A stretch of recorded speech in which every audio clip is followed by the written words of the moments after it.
কামারপুকুর নয়নতারা বালিকা বিদ্যালয়ে কবিগুরুর প্রয়াণ দিবস ও রাখি বন্ধন পালন।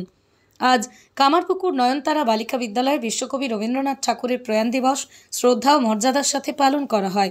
অনুষ্ঠানে কবিগুরুর প্রতিকৃতিতে মাল্যদান, স্মরণসভা, রবীন্দ্রসঙ্গীত আবৃত্তি, দোয়ালিকা প্রকাশের মাধ্যমে তাঁর সাহিত্য জীবন আদর্শ তুলে ধরা হয়। পাশাপাশি বিদ্যালয়ের প্রাঙ্গণে বৃক্ষরোপণ কর্মসূচি অনুষ্ঠিত হয়। যেহেতু আজ রাখি বন্ধন উৎসবও, তাই একই মঞ্চে ভ্রাতৃত্ব ও ঐক্যের বার্তা নিয়ে রাখি বন্ধনের আয়োজন করা হয়। অনুষ্ঠানে উপস্থিত ছিলেন রামকৃষ্ণ মিশন বহুমুখী বিদ্যালয়ের মহারাজ স্বামী কল্যাণেশানন্দজি, বিদ্যালয়ের ম্যানেজিং কমিটির সভাপতি, কামারপুকুর গ্রাম পঞ্চায়েতের উপপ্রধান শুভপ্রকাশ লাহা, প্রধান রাজদীপ দে সহ অন্যান্য বিশিষ্ট ব্যক্তিবর্গ। অতিথিরা বিদ্যালয়ের উদ্যোগের প্রশংসা করেন এবং এ ধরনের সামাজিক সাংস্কৃতিক কর্মসূচি চালিয়ে যাওয়ার আহ্বান জানান। এই বিষয়ে আরও কি জানা যাচ্ছে, বিস্তারিত দেখুন 24 আওয়ার্স আরামবাগের রিপোর্ট। রাখি পরানোর মধ্য দিয়ে বরণ করে নিচ্ছে এবং সব তোমরা নিজেরা তৈরি করেছি। বাংলার মাটি, বাংলার জল, বাংলার বায়ু, বাংলার ফল, পূর্ণ হোক, পূর্ণ হোক। আজ 22শে শ্রাবণ রবীন্দ্রনাথ ঠাকুরের তিরোধান দিবস।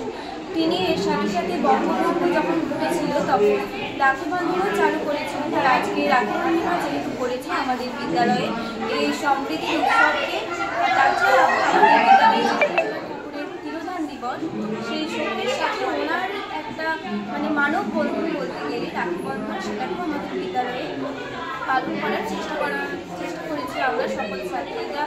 আমাদের নয়নতারা বালিকা বিদ্যালয় প্রতি বছরই 22শে শ্রাবণটা খুব ভালো করে অনুষ্ঠান করার। সত্যি কথা বলতে কি, আমরা 25শে বৈশাখটা পাই না, কারণ ওই সময় প্রতি বছরই গরমের ছুটি থাকে। তো আমরা চেষ্টা করি রবীন্দ্রনাথ আমাদের প্রতিনিয়ত রবীন্দ্রনাথের সঙ্গে চলতে হয়। তার দুঃখেও রবীন্দ্রনাথকে পাচ্ছি, আনন্দেও রবীন্দ্রনাথকে পাচ্ছি। তো আমরা 22শে শ্রাবণকে রবীন্দ্রনাথকে এইভাবেই শ্রদ্ধা জানাই, প্রতি বছরই করা হয়। দেখুন, আমাদের প্রতি বছরই যেহেতু 25শে বৈশাখটা গরমের ছুটি থাকে, সেই জন্য আমাদের নয়নতারা বালিকা বিদ্যালয়ে 22শে শ্রাবণ রবীন্দ্রনাথ ঠাকুরের মৃত্যুদিনটাকে আমরা শ্রদ্ধার সঙ্গে পালন করি।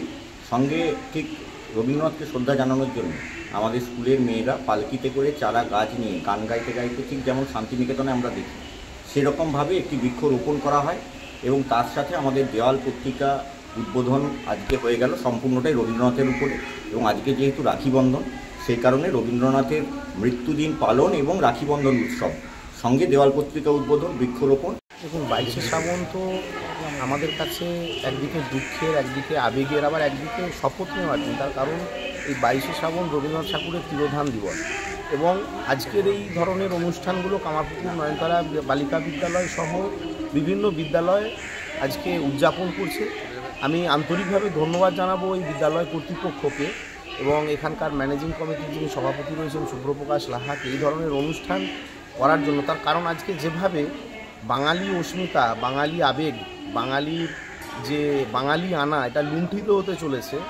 তো এই ধরনের অনুষ্ঠান করে বাঙালির যে জাতিসত্তা, রবীন্দ্রনাথ ঠাকুর যিনি নিজেই এটার একটা বিরাট বড় আধার, ধারক এবং বাহক ছিলেন। বাঙালির গর্ব, বাংলা ও বাঙালির যে ঐতিহ্য, এগুলো আমাদের বর্তমান প্রজন্মের মধ্যে ছড়িয়ে দেওয়ার অত্যন্ত আশু প্রয়োজন রয়েছে। সন্তানের পরে মন বসছে না, প্রচুর পরিশ্রম করেও আপনি আশানুরূপ পারিশ্রমিক পাচ্ছেন না, যার ফলে আর্থিক সংকট আপনার জীবনে দুঃখ এবং চাপের ছায়া ফেলেছে। দেনার ভারে জর্জরিত স্বামী স্ত্রীর মধ্যে প্রতিনিয়ত ভুল বোঝাবুঝি বেড়েই চলেছে। নতুন বাড়ি কিনেছেন, কিন্তু সেই স্বপ্নের বাড়িটা যেন আরও দুর্ভোগ নিয়ে এসছে আপনার জীবনে। আপনি ভাবছেন সস্তায় পাওয়া বাড়িটা নেওয়াটাই কি সঠিক সিদ্ধান্ত ছিল?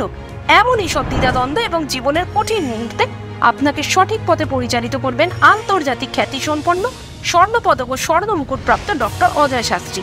তিনি শুধু আপনাকে পথই দেখাবেন না, আপনার জীবনে সত্যিকারের সুখ, শান্তি, ঐশ্বর্য, অর্থ যেন সঠিক সময় আপনার কাছে পৌঁছে দেয়, সেই দায়িত্বও নেবেন। তাঁর অভিজ্ঞতা এবং জ্ঞানের আলোতে আপনার জীবন হয়ে উঠতে পারে নিরুদ্বেগ ও সমৃদ্ধির পথে ধাবমান। তাই আর দেরি নয়, স্ক্রিনে দেওয়া নাম্বারে এখনই ফোন করে ডক্টর অজয় শাস্ত্রীর সাথে যোগাযোগ করুন। কে জানেন, হয়তো একটি মাত্র ফোনই আপনার জীবনকে বদলে দিতে পারে।